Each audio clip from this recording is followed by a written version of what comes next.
As the morning tide comes in, fishermen head to the water to try their hand at dip netting. Well, we came down to the Kenai to fill our freezers, to catch some reds. We get a 3-week season. You know, if you don't get them now, then you're basically out of luck. You're going to go to Freddy's and pay $15.99 a pound for it.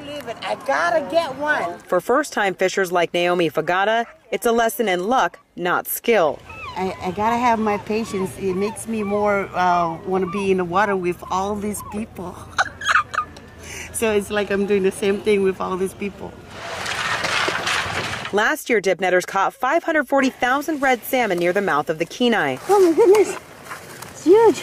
But you wouldn't know it if you were fishing with her. Fish, come over here now.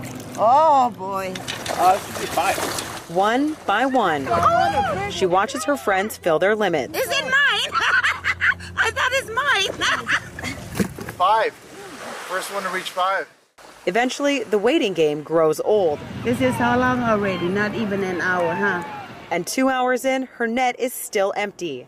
Is it my time now? Okay. But she's counting on her persistence to pay off. Salmon, I got the whole day today. In Kenai, Heather Hinsey. And I'll be here the whole night. CBS 11 News. And I won't go to sleep until I catch you. This is the pinnacle, and so this is kind of where you come as you've dedicated your life to the mountains and to winter sports.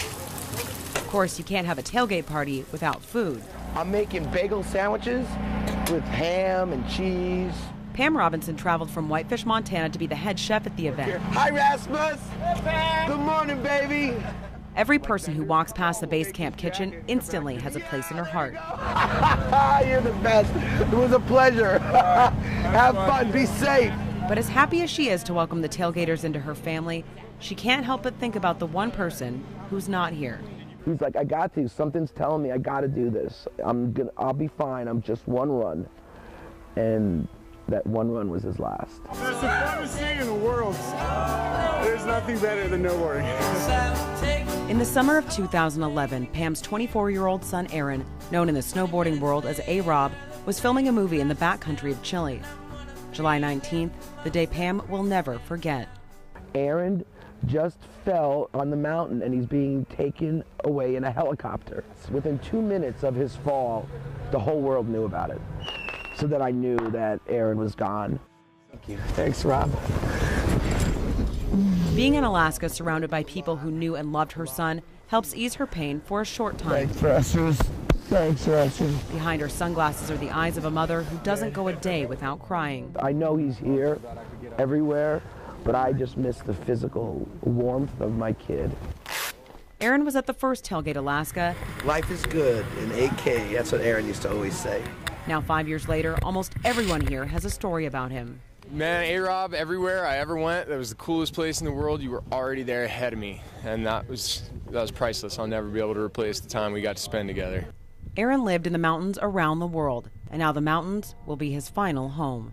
Never being able to see my son again, that's the hardest thing, and I'm sure for most of you it is as well. Deep in the Chugach Range, Pam and dozens of Aaron's friends say goodbye. Oh, this is so amazing. Yeah. Thank you guys so much. This has just been so amazing. While the snowboarding family may have lost a brother, with each return to the slopes, his memory lives on. Oh yeah, I'm sure. Every day. Backside slashes all day. Methods for A-Rob. One of my favorite quotes I heard was A-Rob saying, if you know what's good for you, drop everything and come out to Tailgate, Alaska. And here I am. We're shred for you, A-Rob. And they know he's right beside them, shredding in spirit, tearing up the backcountry in a world beyond ours, all the time knowing life is good in AK. In Valdez, Heather Hinsey, CBS 11 News. What is usually a scenic waterfall is now a raging river of destruction. Thousands of gallons of water spew off the mountain, taking out the Lowell Point Road. Construction crews remove debris as fast as they can, but the water is relentless.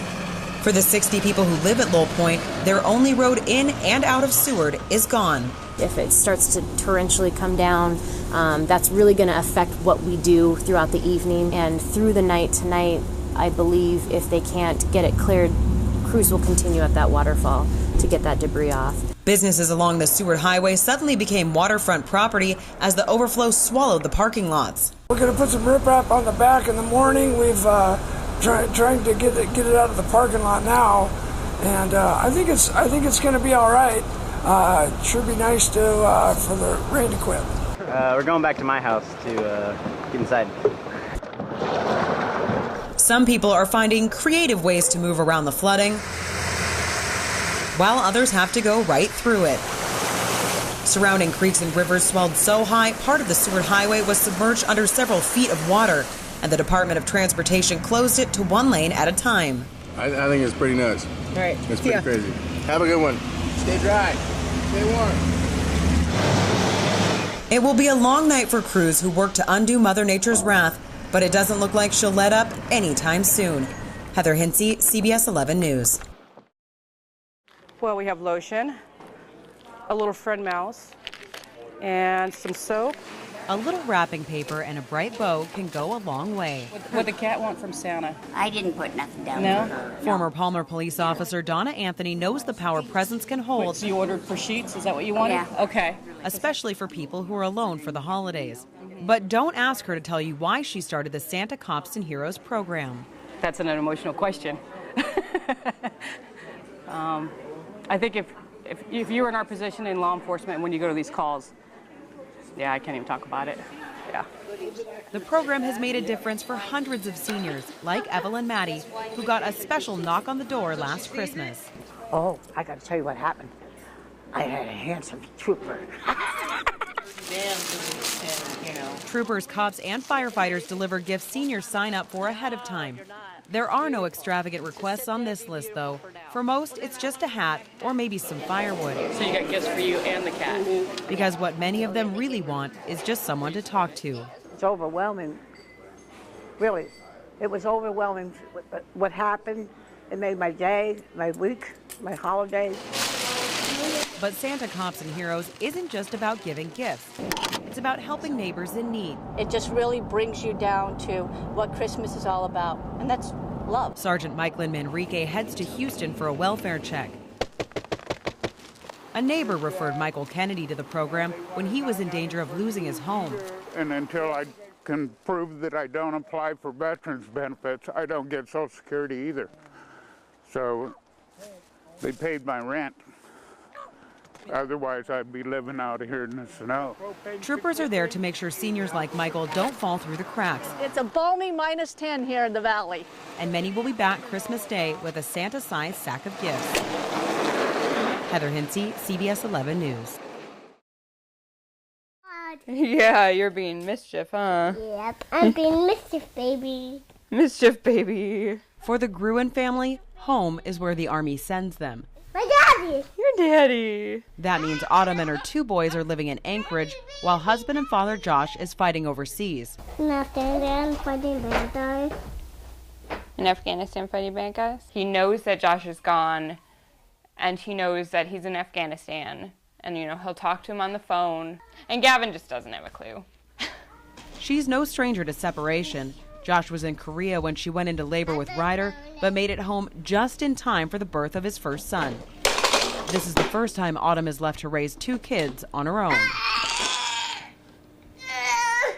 You kind of get used to it and figure out, you know, what works and what doesn't work, but the first few months are definitely kind of trial and error. Gavin is just a year and a half old, and his mom worries he won't remember what his father looks like after months away. The Anchorage log cabin quilters work to spark those memories. It brings a tear to your eye. It's the kids just feel like they've got a part of their mum or dad there with them, and it's fantastic. Patches then go in the corners. These women volunteer their time and sewing skills to make quilts for kids with a mom or dad overseas. But there's something special about these quilts. Each one is custom made with fabric pictures, which give the ladies insight into the family a soldier had to leave behind. as I was working on the quilt, I was talking to little Ryder, and I thought, we kind of bonded. He's a cute little boy, and I hope that he enjoys it as much as I have in putting it together. Well, the quilt that I'm working right now is just adorable, and the child in the pictures is doing the exact same kind of things that we did with our kids. He went on the Alaska Railroad, and his parents took him to see glaciers, and he went skiing at Alyeska, and it was like looking at my own kids, and I thought that was really cool. The Armed Services YMCA distributed hundreds of quilts through the Operation Kid Comfort program over the past year, and the orders keep pouring in. A lot of them, it's really hard not to cry when you're putting them together, and knowing that that child is away from their parent for so long. All right, I got some surprises for you boys. Each handcrafted quilt is hand-delivered. It'll be awesome for them to be able to have their own pictures of their dad that they can look at whenever they want instead of asking me to see them. Me riding on Daddy's shoulders. Yeah, do you like riding on Daddy's shoulders? The boys waste no time in finding creative ways to use the blanket. Oh, no. A ghost! Boo! Now you get to snuggle with that blankie every night. Isn't that nice? They hunker down for a nap, but are too excited to sleep. And my eyes open. They'll have a piece of their dad close by their side until the Army sends him home for good. He thinks it's funny. Heather Hinsey, CBS 11 News.